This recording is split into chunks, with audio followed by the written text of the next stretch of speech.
Sparta, the most feared warriors who ever lived, this is how they were made. In Sparta, your life was decided the day you were born. Newborns were brought before a council of elders. They inspected each child, searching for any sign of weakness. A strong child was allowed to live. A weak or sickly one was carried to a cliff on Mount Taygetus and left there. To Spartans, only the strong deserved to exist. Spartan mothers raised their children with no softness. From birth, every baby was inspected for any sign of weakness. Those who passed grew up with no comfort allowed. Spartan babies were never wrapped in blankets. From birth, they were left to handle cold, darkness, and hunger. A Spartan was not allowed to cry, not even as an infant. By the age of 4, Spartan children were already tough. No toys, no comfort. They walked barefoot, ate little, and learned that pain was simply part of every day. At 7 years old, every Spartan boy was taken from his mother forever. She did not weep. Now the state would turn her son into a weapon. This was the Agoge, the brutal system that turned boys into Spartans. For 13 years, the state owned them. Comfort and childhood ended the moment they entered. They slept on beds of reeds torn from the river with bare hands. No knives, no blankets. In winter, they added thistles, just for a little warmth. They were deliberately starved, forced to steal food to survive. But if a boy was caught, he was beaten. Not for stealing, but for being caught. A famous legend tells of a boy who hid a stolen fox under his cloak. As it bit into him, he stood in silence and let it kill him. They fought each other constantly, with no rules. Trainers pushed the boys to taunt and attack, building aggression. The weak were singled out until they hardened or broke. At the altar of Artemis, boys were whipped to test their endurance, forbidden to cry out. Some endured until they collapsed. A few died and were honored. They were given one cloak to last a whole year, no shoes, nothing underneath. Through freezing winters, they trained barefoot. Cold and pain were the lesson. Their famous meal was black broth, pork boiled in blood and vinegar. It was so vile, a visitor said he finally understood why Spartans did not fear death. Boys were taught to speak in as few words as possible. This is where the word laconic comes from, Laconia, the land of Sparta. Silence was strength. At 18, the best young Spartans were sent into the wild with nothing, for a secret test called the Crypteia, and it was aimed at Sparta's own people. The Helots were the slaves who did everything. They farmed the land and fed the entire city, so Spartans could train for war full-time. They outnumbered their masters 7-1. Because the slaves outnumbered them, Sparta lived in fear. So every year, the rulers formally declared war on the Helots. This made killing a slave fully legal, and that is why the Crypteia could hunt them. To teach young Spartans contempt, Helots were forced to get drunk and stagger in public. The boys watched and learned. This is what weakness looks like. Never become this. But the Helots did not stay silent. They rose up again and again.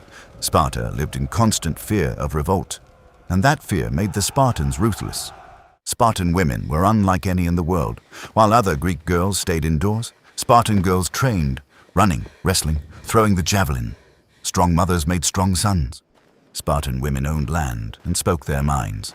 They had more power than any women in Greece. Foreigners were shocked, and Spartan men obeyed them.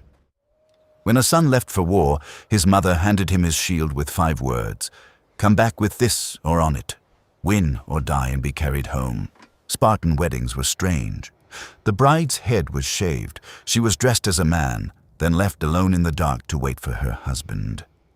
Men lived in barracks until 30. Even when married, they met their wives so rarely that some fathered children before ever seeing their face in daylight. At 20, after 13 years of pain, a boy finally became a Spartan soldier. He had survived the Agoge. Now he joined the most feared army on earth. Spartans despised money. They banned gold and used heavy iron bars instead, so bulky no one could hoard wealth or be bribed. Greed was weakness. In battle, Spartans fought as one. Shields locked together in a wall called the phalanx. Each man protected the man beside him. To break formation was the greatest shame of all. Before a battle that would likely kill them, the Spartans did something chilling. They calmly combed their long hair. To them, looking beautiful before death was a mark of honor. Sparta had no city walls and was proud of it.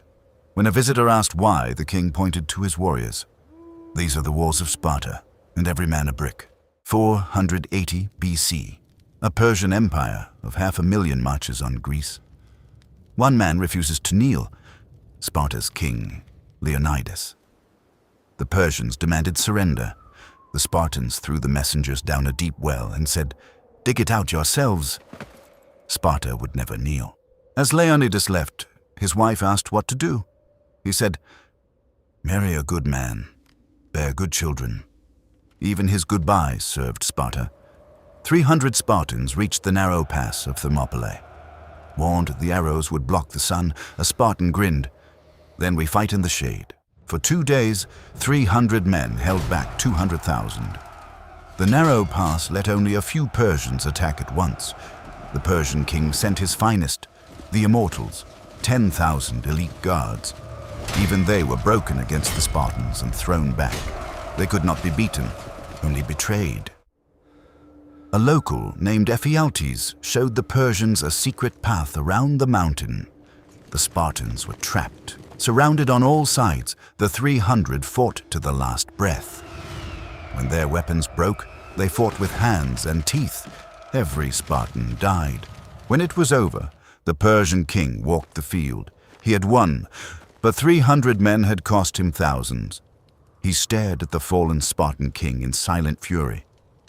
The last Spartans fought on a small hill with broken weapons and bare hands. The Persians, unable to face them, finally buried them under a storm of arrows. By nightfall, the pass was silent. Helmets, broken spears, and shattered shields lay in the dust. 300 had fallen, but they had killed thousands and shamed an empire. On that hill, the Greeks raised a stone. Its message was simple: "Tell them we lie here, faithful to our laws." Their sacrifice would inspire Greece to fight on and win. After Thermopylae, Sparta's legend was unstoppable. For a time, they were the masters of all Greece, the strongest, most feared military power the ancient world had ever known. They crushed mighty Athens itself in a long, brutal war. At their peak, no army on earth dared to meet the Spartans head-on in open battle. But Sparta carried a fatal flaw. Their obsession with purity meant fewer and fewer true Spartans were born. Their unbeatable army was slowly shrinking into nothing. Then the unthinkable happened. At Leuctra, the army of Thebes shattered the Spartan phalanx in open battle. The myth of Spartan invincibility was broken forever. Sparta never recovered. Too few warriors, too much pride. The city that once terrified the world faded into ruins, conquered and almost forgotten by history. A Spartan's shield mattered more than his life. He could lose his helmet or armor and feel no shame. But a man who dropped his shield was disgraced. It protected the men beside him. Spartan children were raised to see violence as normal. They watched fights, endured beatings, and were taught no mercy. By the time they were men, fear had been completely burned out of them. Even birth was a test. Spartan women were said to be the only ones who gave birth standing strong. The newborn was placed on a shield, a symbol of the warrior's life waiting ahead. The Persians wore silk, gold, and perfume. The Spartans owned almost nothing. One cloak, one weapon, one purpose. They believed comfort made men weak. Hardship made them unbreakable. When an enemy warned, "If we win, we will burn your city and enslave you all," the Spartans sent back a one-word reply: "If." No people in history said more with less. Their spirit never died. Today, the toughest soldiers, athletes, and fighters still train the Spartan way, through pain, discipline, and brotherhood. The word Spartan still means strength with nothing wasted. They asked for no memorial, only that we remember why they died. Free men standing together can defy even an empire. That was Sparta, and the world has never forgotten. Sparta lasted only a few centuries and left behind no great temples or books. Yet 2,000 years later, the whole world still remembers 300 men who refused to kneel. This is a bust of King Leonidas from the museum's collection. Several body reliefs.